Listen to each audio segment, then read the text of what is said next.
हरिः ओम्। आपादमौलिपर्यन्तं गुरूणामाकृतिं स्मरेत् तेन विघ्नाः प्रणश्यन्ति सिद्ध्यन्ति च मनोरथाः। श्रीगुरुभ्यो नमः। परमगुरुभ्यो नमः। श्रीमदानन्दतीर्थभगवत्पादाचार्यगुरुभ्यो नमः। मन्मनोभीष्टवरदं सर्वाभीष्टफलप्रदं पुरन्दरगुरुं वन्दे दासश्रेष्ठं दयानिधिं विद्याविनयसम्पन्नं शान्तादिगुणबृंहितान् सशास्त्रप्रवचनासक्तान् एलमिलार्यान् गुरून् भजे। पृथ्वीमण्डलमध्यस्थाः पूर्णबोधमतानुगाः वैष्णवाः विष्णुहृदयाः तान् नमस्ये गुरुर्मम। हरिः ओम्। ಶ್ರೀಶಾ ಪಾಹಿ. ಅನಂತಕೋಟಿ ಬ್ರಹ್ಮಾಂಡ ನಾಯಕ ಎಂಬುದು ಶ್ರೀ ಪುರಂದರದಾಸರು ರಚಿಸಿದ 180 ಗದ್ಯಗಳು, ಶಾಸ್ತ್ರ ಪ್ರಮೇಯ ಪುಂಜಗಳು. 82ನೇ ಗದ್ಯದಿಂದ 92ನೇ ಗದ್ಯದವರೆಗೆ 10 ಜನ ವರದರು. ಅಕ್ರೂರ ವರದ, ಅಂಬರೀಷ ವರದ, ನಾರದ ವರದ, ಪ್ರಹ್ಲಾದ ವರದ, ಗಜೇಂದ್ರ ವರದ, ಮುಚುಕುಂದ ವರದ, ಧ್ರುವ ವರದ, ವಿಭೀಷಣ ವರದ, ಪುಂಡರೀಕ ವರದ ಮತ್ತು ಪರಾಶರ ವರದ. ಈ 10 ಜನ ವರದರನ್ನು ಪರಿಚಯಿಸುವ ಮೂಲಕ ಶ್ರೀ ಪುರಂದರದಾಸರು ಸಮಸ್ತ ಜೀವರು ಹರಿಯ ಅನುಚರರಾಗಿದ್ದಾರೆ. ವರದ ಎಂಬ ಶಬ್ದದಿಂದ ಈ ಜೀವರಲ್ಲಿ ಕೆಲವರು ಶ್ರೇಷ್ಠ ತರಗತಿಯಲ್ಲಿದ್ದಾರೆ, ಉತ್ತಮರಾಗಿದ್ದಾರೆ, ಭಗವಂತನ ಪ್ರಸಾದವನ್ನು ಹೊಂದಿದ್ದಾರೆ ಎಂಬುದನ್ನು ಸೂಚಿಸಿದ್ದಾರೆ. ನಾವು ಹಿಂದೆ ತಿಳಿದಂತೆ ಭೇದಜ್ಞಾನ ಅತ್ಯವಶ್ಯಕವಾಗಿ ತಿಳಿಯಬೇಕು ಎಂದು ಹೇಳಿ ಬಿಂಬ ಪ್ರತಿಬಿಂಬ ಭಾವದಿಂದ ತಿಳಿಯಬೇಕು. ಬಿಂಬ ಪ್ರತಿಬಿಂಬ ಭಾವಕ್ಕೆ ನಾವು ವ್ಯವಹಾರದಲ್ಲಿ ದರ್ಪಣವನ್ನು ನೋಡಿ ಹೇಗೆ ಪ್ರತಿಬಿಂಬವನ್ನು ನೋಡುತ್ತೇವೆಯೋ ಹಾಗೆ ಇಲ್ಲಿ ಎಲ್ಲ ಜೀವರ ಶರೀರ ಅಂದರೆ ಸ್ವರೂಪವೇ ಇಲ್ಲಿ ದರ್ಪಣಾಕಾರವಾಗಿ ಅಂದರೆ ಉಪಾಧಿಯಾಗಿ ನಾವು ನೋಡಬೇಕು. ಆ ಜೀವರ ಸ್ವರೂಪ ನಿತ್ಯವಾದ್ದರಿಂದ ಉಪಾಧಿ ನಿತ್ಯವಾಯಿತು, ಪ್ರತಿಬಿಂಬ ನಿತ್ಯವಾಯಿತು ಮತ್ತು ಬಿಂಬ ಅತ್ಯವಶ್ಯಕವಾಗಿ ನಿತ್ಯವಾಯಿತು, ಸತ್ಯವಾಯಿತು ಮತ್ತು ಸ್ವತಂತ್ರವಾಯಿತು. ಇದನ್ನು ನಾವು ತಿಳಿಯಬೇಕಾದಾಗ ಇನ್ನೊಂದು ವಿಷಯ ನಮಗೆ ಅರ್ಥವಾಗುತ್ತದೆ. ನಾವು ಜಡರಲ್ಲ, ಜಡರಿಂದ ಭಿನ್ನರಾಗಿದ್ದೇವೆ ಎಂಬುದು. ನಾವು ದುಃಖಿಗಳಾಗಿದ್ದೇವೆ, ಆದ್ದರಿಂದ ದುಃಖದ ನಿವಾರಣೆಯಾಗಬೇಕು ಎಂಬ ಅನುಸಂಧಾನ ಬಂದಾಗ ನಾವು ಅಸ್ವತಂತ್ರರು ಎಂಬ ಜ್ಞಾನ ನಮಗೆ ನಿಶ್ಚಯವಾಗುತ್ತೆ. ನಮಗೆ ದುಃಖದ ಜ್ಞಾನ ಆಗುತ್ತಿದೆ, ಸುಖದ ಜ್ಞಾನ ಬೇಕು ಎಂಬ ಅಭಿಲಾಷ ಹುಟ್ಟುತ್ತಿದೆ ಎಂಬುದು ನಾವು ಜಡರಿಂದ ವ್ಯತಿರಿಕ್ತವಾಗಿದ್ದೇವೆ, ಜಡರಿಂದ ಭಿನ್ನವಾಗಿದ್ದೇವೆ, ನಾವು ಜಡರಲ್ಲ ಎಂಬುದು ಸಹ ಎಲ್ಲರಿಗೂ ಪ್ರತ್ಯಕ್ಷ ಸಿದ್ಧವಾಗ್ತಾ ಇದೆ.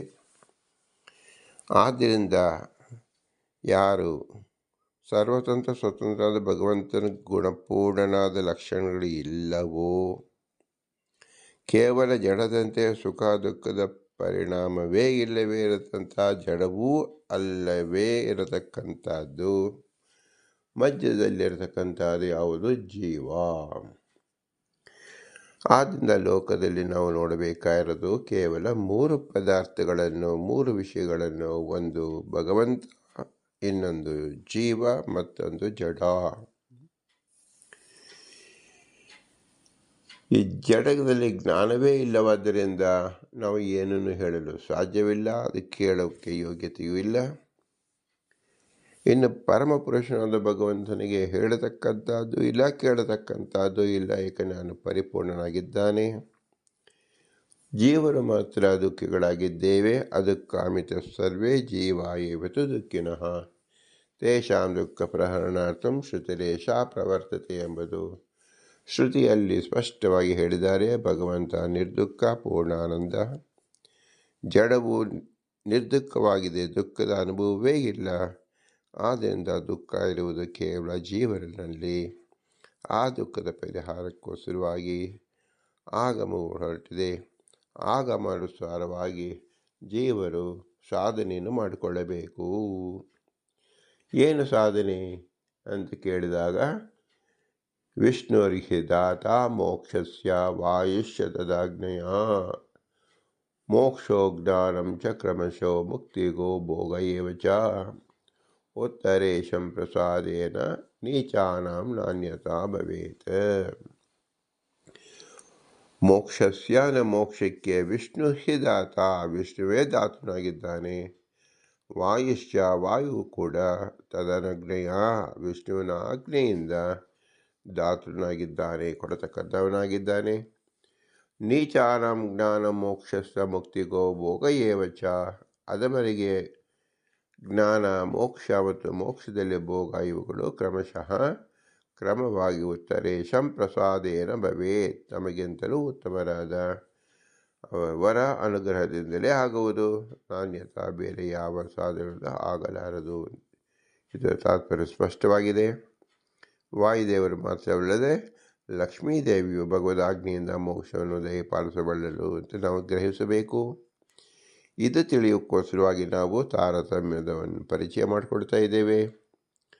ಮೋಕ್ಷವನ್ನು ಪಡೆಯಲು ಅವಶ್ಯವಾಗಿ ತಿಳಿಯಲೇಬೇಕಾದ ಪ್ರಮೇಯ ಏನಿದೆ ಅಂದರೆ, ಸರ್ವೇಷಾಂ ಚ ಹರೇ ನಿತ್ಯ ನಿಯಂತ ತದ್ವಶ ಪರೇಹೇ ತಾರತಮ್ಯಂ ತಥೋ ಜ್ಞೇಯಂ ಸರ್ವೋತ್ತಮತ್ವಂ ಹರೇಸ್ತತಃ ಏತದ್ವಿನಾ ನ ಕಸ್ಯಾಪಿ ಮುಕ್ತಿ ಸ್ಯಾತ್ ಕಥಂಚನ. ಸರ್ವೇಷಾಂ ಚ ಎಲ್ಲರಿಗೂ ಹರಿ ನಿತ್ಯ ನಿಯಂತ, ಶ್ರೀಹರಿ ಸರ್ವದಾ ನಿಯಾಮಕನಾಗಿದ್ದಾನೆ.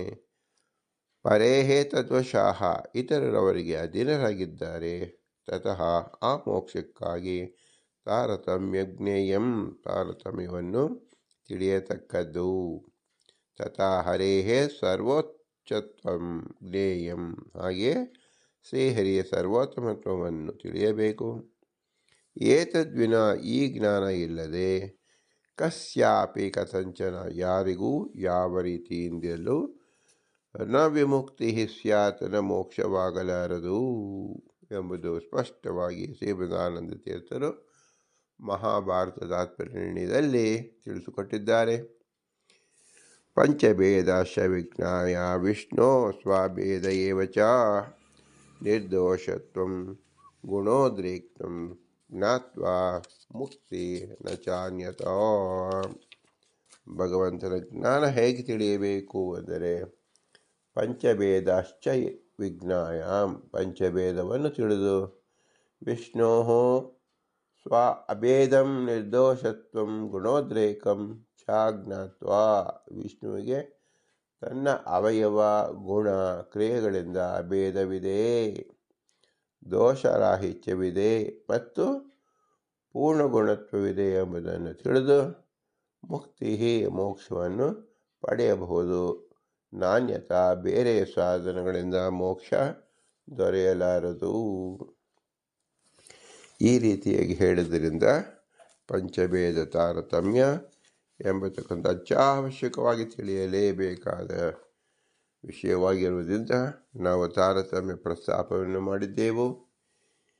ಈಗ ಸಕಲ ಜೀವರು ದುಃಖಿಗಳು ಎಂಬುದಕ್ಕೆ ಯಾವ ಶಾಸ್ತ್ರ ಓದಬೇಕಾಗಿಲ್ಲ, ಎಲ್ಲವೂ ಪ್ರತ್ಯಕ್ಷ ಸಿದ್ಧವಾಗಿದೆ. ಎಲ್ಲರೂ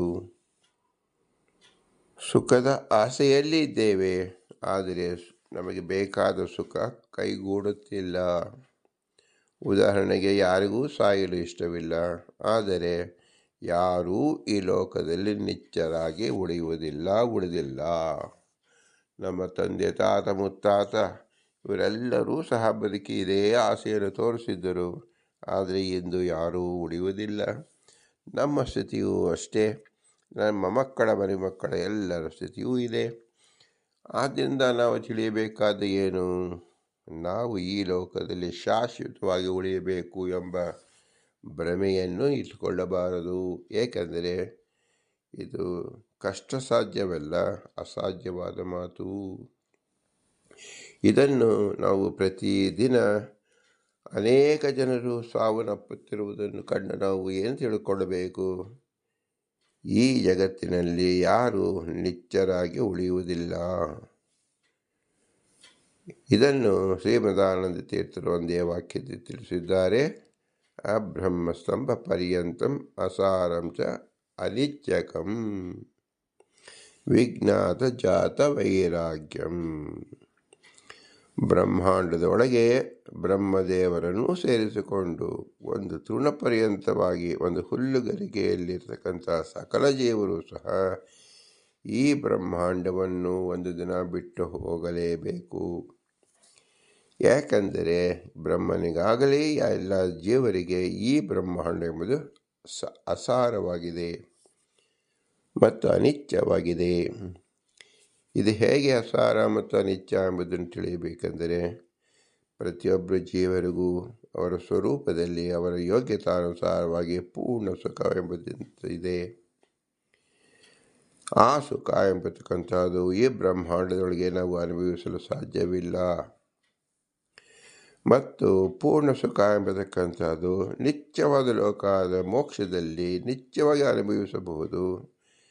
ಆದರೆ ಇಲ್ಲಿ ಬ್ರಹ್ಮಾಂಡದಲ್ಲಿ ಯಾವ ಬ್ರಹ್ಮದೇವರೇ ಆದರೂ ಸಹ, ಒಂದು ತೃಣಜೀವರೇ ಆದರೂ ಸಹ, ಒಂದು ಕ್ಷಣ ವರ್ಷ ಆಯಿತು, ಲಕ್ಷ ವರ್ಷ, ಕೋಟಿ ವರ್ಷ ಬ್ರಹ್ಮನ ಆಯುಸ್ಸಾದರೂ ಸಹ ಒಂದು ದಿನ ಬಿಟ್ಟು ಹೋಗಲೇಬೇಕು.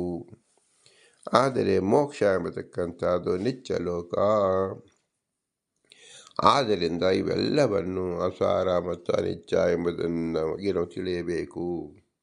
ಹಾಗಾದರೆ ಈ ಜಗತ್ತಿಗೆ ನಾವು ಬಂದದ್ದು ಯಾಕೆ?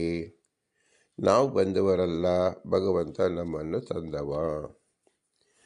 ತಂದವನನ್ನು ನಾವು ಭಗವಂತನನ್ನು ಕೇಳಬೇಕು. ಯಾತಕ್ಕೆ ತಂದಿ ಅಂತ ಅದನ್ನು ಹೇಳತಕ್ಕಂಥ ಪ್ರಮೆ ಇಲ್ಲಿದೆ. ಶಾಸ್ತ್ರದ ಮೂಲಕ ಹೇಳುತ್ತಾನೆ. ಶಾಸ್ತ್ರ ಏನು ಹೇಳ್ತಾ ಇದೆ ಅಂದರೆ, ಪರಮಾತ್ಮ ಸುಖಪೂರ್ಣನಾಗಿದ್ದಾನೆ, ದೋಷರಹಿತನಾಗಿದ್ದಾನೆ. ಇದು ಯಾವ ಜೀವನಲ್ಲೂ ನಾವು ಕಾಣುವುದೇ ಇಲ್ಲ. ಯಾವ ಬ್ರಹ್ಮದೇವರೇ ಆಗಲಿ, ಒಂದು ತೃಣಜೀವರೇ ಆಗಲಿ, ಸುಖಪೂರ್ಣ ದೋಷ ದೂರ ಎಂಬ ಎರಡೇ ನಾವು ಪರೀಕ್ಷಾರೂಪವಾಗಿ ತಿಳಿದಾಗ ಯಾವ ಜೀವರಿಗೂ ಇದು ಅನ್ವಯಿಸುವುದಿಲ್ಲ. ಈ ಗುಣ ಕೇವಲ ಭಗವಂತನದು. ಇದು ನಮ್ಮ ಕಲ್ಪನೆಗೆ ಸರಿಯಾಗುತ್ತದೋ ಇಲ್ಲವೋ ನೋಡೋಣ ಅಂತ ನಾವು ವಿಚಾರ ಮಾಡಿದರೆ, ಯಾವುದೊಂದು ಪದಾರ್ಥವನ್ನು ಮಾಡಬೇಕಾದರೆ ಆ ಪದಾರ್ಥದ ಸ್ವರೂಪ, ಆ ಧರ್ಮ ಮತ್ತು ಮಾಡುವ ಕೃತಿ ಜ್ಞಾತವಾಗಿರಬೇಕು. ಜ್ಞಾತವಾಗಿದ್ದರೆ ಆಯಾ ಪದಾರ್ಥವನ್ನು ಮಾಡುವುದು ಹೇಗೆ? ಆ ಜ್ಞಾನವಿಲ್ಲದೆ ಪದಾರ್ಥವನ್ನು ಮಾಡಲಿಕ್ಕೆ ಬರುವುದೇ ಇಲ್ಲ. ಎಂದ ಮೇಲೆ ವಿವಿಧ ವಿಚಿತ್ರವಾದ ಜಗತ್ತು ನಿರ್ಮಾಣ ಮಾಡುವ ಪರಮಾತ್ಮನಿಗೆ ಜಗತ್ತಿನ ಎಲ್ಲ ವಸ್ತುಗಳ ಸ್ವರೂಪ, ಧರ್ಮಗಳ ಸ್ವರೂಪ, ಎಲ್ಲ ಜ್ಞಾನವೂ ಸಹ ಮನದಟ್ಟಾಗಿದೆ. ಅವುಗಳನ್ನು ಮಾಡುವ ಕೃತಿಯು ವಿದಿತವಾಗಿದೆ ಎಂದು ತಿಳಿದು ಬರುತ್ತೆ. ಅಂದರೆ ಸರ್ವಜ್ಞಾನವೂ ಇದೆ ಎಂದು ತಿಳಿದು ಬರುವುದು. ಆದ್ದರಿಂದ ಶಾಸ್ತ್ರವು ಪರಮಾತ್ಮನನ್ನು ಸರ್ವಜ್ಞ ಎಂದು ಹೊಗಳುತ್ತದೆ. ಅದರಂತೆ ಅವನಲ್ಲಿ ಸರ್ವಶಕ್ತಿ ಇರಲೇಬೇಕು. ಅವನು ಸರ್ವಶಕ್ತಿಮಾನ್, ಆದ್ದರಿಂದ ಸರ್ವ ವಸ್ತುವನ್ನು ನಿಯಮನ ಮಾಡುತ್ತಿದ್ದಾನೆ. ಯಾವುದೊಂದು ಇಷ್ಟವಾದ ಪದಾರ್ಥವನ್ನು ನಮಗೆ ದೊರಕಿಸಲಿಕ್ಕೆ ಅಥವಾ ಅನಿಷ್ಟವನ್ನು ಪರಿಹಾರ ಮಾಡಿಕೊಳ್ಳಲಿಕ್ಕೆ ಲೋಕದಲ್ಲಿ ಜೀವಿಗಳು ಯತ್ನ ಮಾಡುತ್ತಾರೆ. ಅಂದರೆ ಅದಕ್ಕೆ ಉಚಿತವಾದ ವ್ಯಾಪಾರ ಮಾಡುತ್ತಾರೆ ಎಂಬುದನ್ನು ನಾವು ನೋಡುತ್ತೇವೆ. ಅದರಂತೆ ಸುಖದಿಂದ ಮೈ ಮರೆತು ಅಥವಾ ದುಃಖದಿಂದ ಭಾವರಹಿತರಾಗಿ ಸ್ವವ್ಯಾಪಾರ ಮಾಡುತ್ತಾರೆ ಎಂಬುದು ಸಹ ನೋಡುತ್ತೇವೆ. ಅಂದಮೇಲೆ ಈ ವಿವಿಧ ವಿಚಿತ್ರವಾದ ಜಗತ್ತಿನ ಸರ್ವ ರೂಪ ವ್ಯಾಪಾರವನ್ನು ಈ ನಾಲ್ಕರಲ್ಲಿ ಯಾವ ಕಾರಣ ಸಲುವಾಗಿ ಮಾಡುತ್ತಾನೆ ಎಂಬುದು ವಿಚಾರ ಮಾಡಿದರೆ, ಸಕಲ ಪದಾರ್ಥಗಳನ್ನು ಪರಮಾತ್ಮನೇ ಹುಟ್ಟಿಸುತ್ತಾನೆ, ನಿಯಮನ ಮಾಡುತ್ತಾನೆ. ಎಲ್ಲ ವಸ್ತುಗಳು ಅವನ ಅಧೀನ ಇರುವುದರಿಂದ ಅವನಿಗೆ ಅಪ್ರಾಪ್ತವಾದ ವಸ್ತುವೇ ಇಲ್ಲ. ಅಪ್ರಾಪ್ತವಾದ ವಸ್ತುವಿಲ್ಲದ ಮೇಲೆ ಪ್ರಾಪ್ತಿಯ ಸಲುವಾಗಿ ವ್ಯಾಪಾರ ಇಲ್ಲವೆಂದು ಹೇಳಿದಂತಾಗತ್ತೆ. ಸಕಲ ಪದಾರ್ಥಗಳು ಅವನಿಂದ ನಿಯಮ್ಯವಾದ್ದರಿಂದ ಆತನು ಸರ್ವಶಕ್ತಿಮಾನ್. ಆದ್ದರಿಂದ ಪರಮಾತ್ಮನಿಗೆ ಅನಿಷ್ಟ ಮಾಡುವರು ಯಾರೂ ಇಲ್ಲ. ಮತ್ತು ಯಾವ ವಿಧ ಅನಿಷ್ಟವೂ, ಅಂದರೆ ಯಾವ ವಿಧ ಅನಿಷ್ಟವನ್ನು ಮಾಡಲಾರರು. ಅನಿಷ್ಟವೇ ಇಲ್ಲ.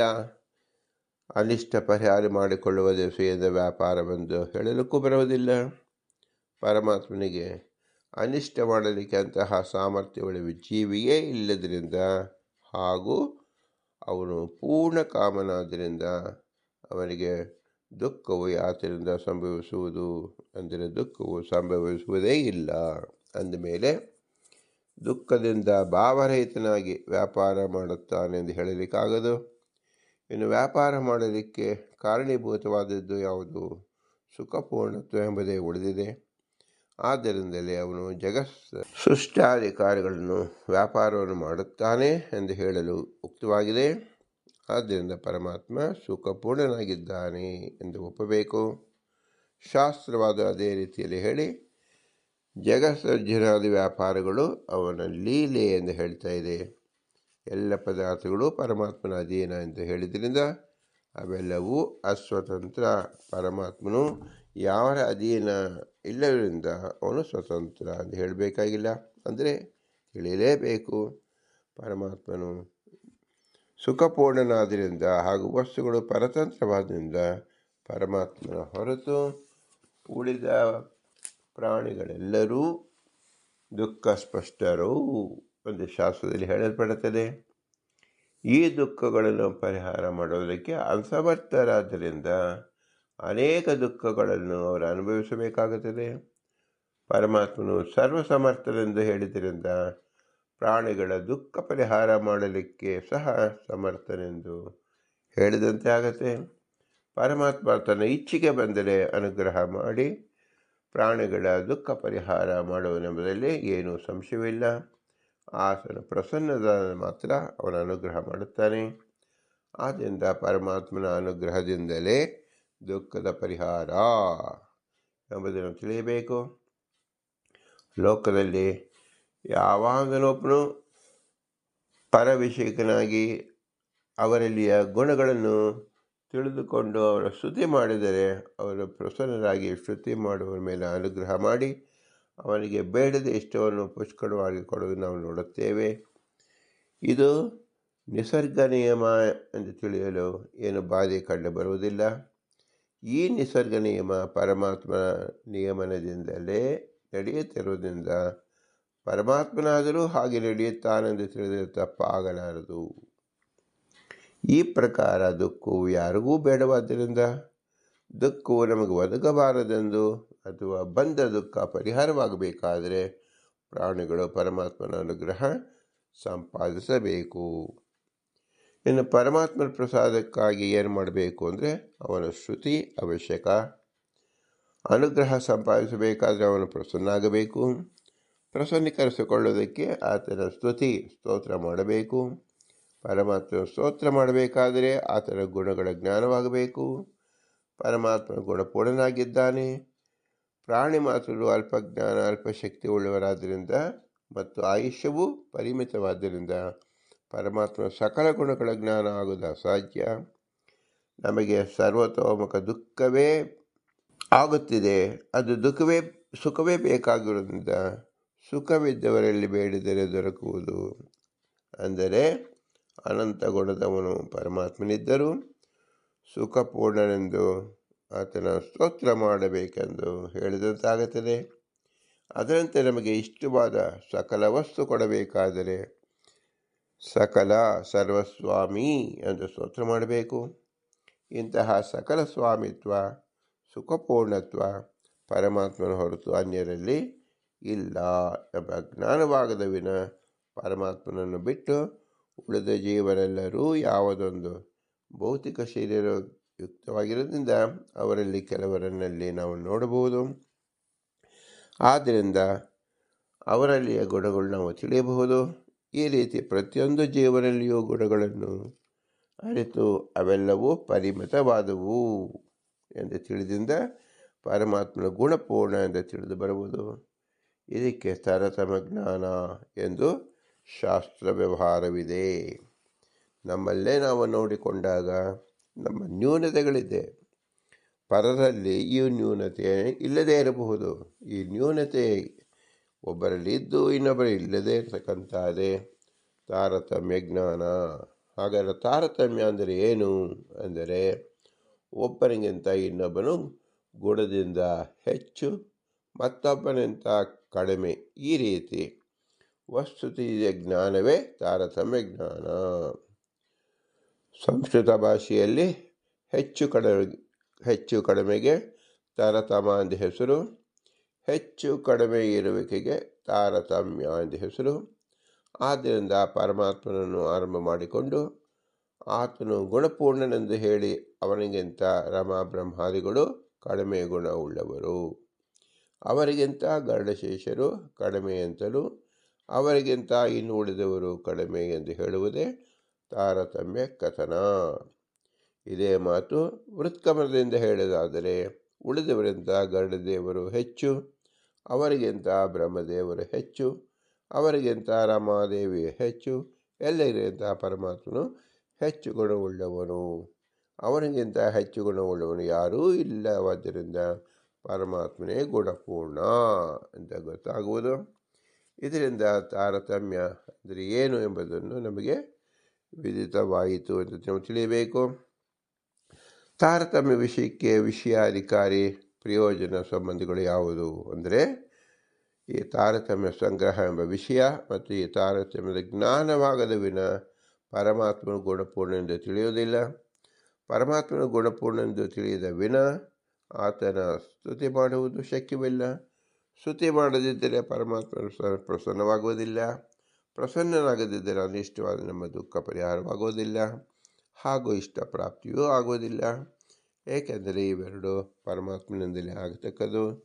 ಹೀಗೆ ಹೇಳುವುದರಿಂದ ಪರಮಾತ್ಮ ತಿಳಿಯಬೇಕಾದರೆ ತಾರತಮ್ಯ ಜ್ಞಾನದಿಂದಲೇ ಪರಮಾತ್ಮ ಗುಣಪೂರ್ಣ ಅಂತ ಜ್ಞಾನ ಹುಟ್ಟಿ ಆತನ ಸ್ತೋತ್ರವನ್ನು ಮಾಡಿದರೆ ಆತನ ಪ್ರಸನ್ನಾಗಿ ದುಃಖಾದ ಅನಿಷ್ಟವನ್ನು ಪರಿಹಾರ ಮಾಡಿ ಸುಖಾದ ಇಷ್ಟವನ್ನು ಕೊಡುತ್ತಾನೆ.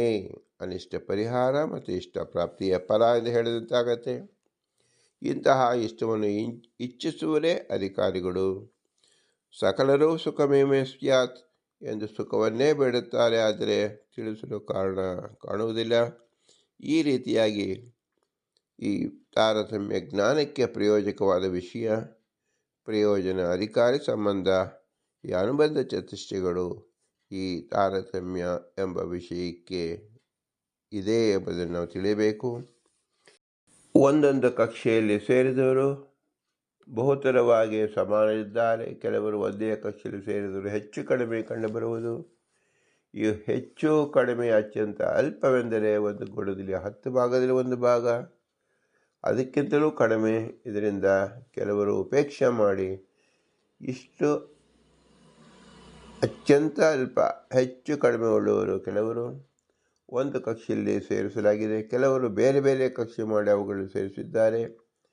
ಬೇರೆ ಬೇರೆ ಗ್ರಂಥಗಳ ಕಕ್ಷೆಗಳ ಸಂಖ್ಯೆ ಹೆಚ್ಚು ಕಡಿಮೆಗೆ ಕೆಲವೊಂದು ಕಾರಣ ಇರಬಹುದು. ಕೆಲವರು ಅಪ್ರಸಿದ್ಧ ಸಣ್ಣ ಸಣ್ಣ ದೇವತೆಗಳನ್ನು ತಾರತಮ್ಯ ಕಥನದಲ್ಲಿ ಬಿಟ್ಟಿರ್ತಾರೆ. ಆದ್ದರಿಂದ ತನ್ನಿಮಿತ್ತವಾಗಿ ಕಕ್ಷಾ ಸಂಖ್ಯೆಗಳು ಬೇರೆ ಬೇರೆ ಗ್ರಂಥಗಳಲ್ಲಿ ಬೇರೆಯಾಗಿ ತಿಳಿಯಲ್ಪಡುತ್ತದೆ. ಆದರೆ ಸಾಂಪ್ರದಾಯಿಕವಾಗಿ ಮತಭೇದವನ್ನು ಲೇಖಿಸಿದರೆ ನಾವು ಸರಿಯಾಗಿ ತಿಳಿಯಬೇಕಾದರೆ ಆ ಗುಣಗಳನ್ನು ಮೂಲಕವಾಗಿ ನಾವು ವಿಶೇಷವಾದ ಜ್ಞಾನವನ್ನು ಸಂಪಾದನೆ ಮಾಡಿಕೊಳ್ಳಬೇಕು. ಆದ್ದರಿಂದ ನಾವು ದೇವತಾ ಕಕ್ಷ ತಾರತಮ್ಯ ಎಂಬುದಾಗಿ ನಾವು ಮೊಟ್ಟ ಮೊದಲಿಗೆ ತಿಳಿದುಕೊಳ್ಳಬೇಕು. ದೇವತೆಗಳ ಕಕ್ಷ ತಾರತಮ್ಯವನ್ನು ತಿಳಿದುಕೊಂಡಾಗ ತಾರತಮ್ಯ ಜ್ಞಾನ ಅಂದರೆ ಏನು ಅಂತ ನಮಗೆ ಅರಿವಾಗುತ್ತದೆ. ಯಾಕಂದರೆ ದೇವತಾ ತಾರತಮ್ಯಗಳು ನಮ್ಮಲ್ಲಿ ಶರೀರದೊಳಗೆ ನಿಂತು ಅಭಿಮಾನಿ ದೇವತೆಗಳಾಗಿ ಕೆಲಸ ಮಾಡುತ್ತಿದ್ದಾರೆ. ಅವರಿಂದ ನಾವು ಬದುಕಿದ್ದೇವೆ, ಆದರೆ ಅವರು ನಮಗೆ ಕಣ್ಣಿಗೆ ಕಾಣುವುದಿಲ್ಲ. ಉದಾಹರಣೆಗೆ ಸೂರ್ಯಚಂದ್ರರಿಂದ ಈ ವಿಶ್ವ ನಿಂತಿದೆ ಎಂಬುದು ಎಲ್ಲರಿಗೂ ಗೊತ್ತಿದೆ. ಸೂರ್ಯನಾದರೂ ಸೂರ್ಯಮಂಡಲವನ್ನು ನೋಡುತ್ತೇವೆ, ಚಂದ್ರಮಂಡಲವನ್ನು ಮಾತ್ರ ನೋಡುತ್ತೇವೆ. ಅವನಿಂದ ಬರತಕ್ಕಂಥ ಪ್ರಕಾಶದ ಪ್ರಕಾರಗಳು ನಾವು ಹೆಚ್ಚಾಗಿ ತಿಳಿಯಲಿಕ್ಕೆ ಸಾಧ್ಯವೇ ಇಲ್ಲ. ಏಕೆಂದರೆ ನಾವು ಹುಟ್ಟೋಕ್ಕೆ ಮೊದಲೂ ಇದೆ, ಸತ್ತ ನಂತರವೂ ಇರುತ್ತದೆ. ಇದಕ್ಕೆ ಆದಿ ಮಧ್ಯ ಅಂತ್ಯ ಎಂಬುದೊಂದು ನಾವು ತಿಳಿಯಲಿಕ್ಕೆ ಸಾಧ್ಯವಿಲ್ಲ. ಇವೆಲ್ಲವನ್ನು ಶಾಸ್ತ್ರ ಆಧಾರದಿಂದಲೇ ತಿಳಿಯಬೇಕು. ಆದ್ದರಿಂದ ತಾರತಮ್ಯ, ಬೇರೆಯವರ ತಾರತಮ್ಯ ಜ್ಞಾನ ಎಂಬುದು ಶಾಸ್ತ್ರದಿಂದಲೇ ತಿಳಿದುಕೊಳ್ಳಬೇಕು. ಈ ಶಾಸ್ತ್ರದ ಆಧಾರದಲ್ಲಿ ತಿಳಿದಾಗ ನಮ್ಮ ತಾರತಮ್ಯ, ನಮ್ಮ ಯೋಗ್ಯತೆ ಏನು ಎಂಬುದು ಅವರವರಿಗೆ ಅರಿವಾಗುವುದು. ಇದೇ ಮೂಲ ತತ್ವ, ಮೂಲ ಪ್ರಯೋಜನ ತಾರತಮ್ಯದ ಜ್ಞಾನ. ಇಂತಹ ತಾರತಮ್ಯ ಜ್ಞಾನವನ್ನು ಬೋಧಿಸಿದ ಶ್ರೀ ಪುರಂದರದಾಸರಿಗೆ ಅವರ ಅಂತರ್ಯಾಮಿ ಪುರಂದರ ವಿಠಲನಿಗೆ ಭೂಯಿಷ್ಠಾಂತಿ ನಮ್ಮ ಉಕ್ತಿ ವಿಧೇಯಮ ಅಂತ ಹೇಳಿ, ಇಂತಹ ತಾರತಮ್ಯ ಜ್ಞಾನವನ್ನು ಕೇವಲ ಮನುಷ್ಯರಲ್ಲಿ ಮಾತ್ರ ಬೋಧಿಸಲು ಸಾಧ್ಯ. ಇಂತಹ ಮನುಷ್ಯ ಜನ್ಮ ಒದಗಿಸಿದ ತಂದೆ ತಾಯಿಗಳ ಅನುಗ್ರಹ ರೂಪವನ್ನು, ತಂದೆ ತಾಯಿ ಇರುವಿಕೆ ನೆರವಾದ ಗುರು ಹಿರಿಯರ ಅನುಗ್ರಹ ರೂಪವನ್ನು, ಇವರಲ್ಲಿ ತತ್ವಾಭಿಮಾನಿ ದೇವತೆಗಳು ನಿಂತು ಈ ಜ್ಞಾನವನ್ನು ಪ್ರಸಾರ ಮಾಡಿದಿಂದ ಅವರ ಅನುಗ್ರಹ ರೂಪವನ್ನು, ಭಾರತೀಯ ಪತಿ ವಾಯುದೇವರು ವಿಷ್ಣುವಿನ ವಿಶೇಷ ಆಜ್ಞೆಯಿಂದ ಈ ಜ್ಞಾನ ಎಲ್ಲ ಕಡೆ ಪ್ರಸಾರ ಮಾಡಿದಿಂದ ಅವರ ವಿಶೇಷ ಅನುಗ್ರಹವನ್ನು ಚಿಂತಿಸಿ, ಇವರೆಲ್ಲರೂ ಅಸ್ವತಂತ್ರರು. ಸ್ವತಂತ್ರ ಭಗವಂತ ಲಕ್ಷ್ಮೀನಾರಾಯಣ ಮಾತ್ರ, ಅವನೇ ನಮ್ಮ ಬಿಂಬರೂಪ. ಅವನ ವಿಶೇಷ ಅನುಗ್ರಹ ರೂಪ ಸ್ಮರಣೆ ಏನು ಮಾಡಬೇಕೆಂದರೆ ಭೂಯಿಷ್ಠಾಂತ ನಮ್ಮ ಮುಕ್ತಿ ವಿಧೇಯಮ, ಭೂಯಿಷ್ಠಾಂತೇ ನಮ್ಮ ಮುಕ್ತಿ ವಿಧೇಯಮ, ಭೂಯಿಷ್ಠಾಂತ ನಮ್ಮ ಮುಕ್ತಿ ವಿಧೇಯಮ ಎಂದು ಹೇಳಿ ನಮಸ್ಕರಿಸುವುದೇ ಆಗಿದೆ. ಇದೇ ಅವನ ಸ್ತೋತ್ರ ರೂಪಕವಾಗಿದೆ. ಭಾರತೀಯ ರಮಣಕ್ಕೆ ಪ್ರಾಣಾಂತರ ಶ್ರೀಕೃಷ್ಣಾರ್ಪಣ. ಹರಿಗೆ ಓಂ, ಹರಿಗೆ ಓಂ, ಹರಿಗೆ ಓಂ.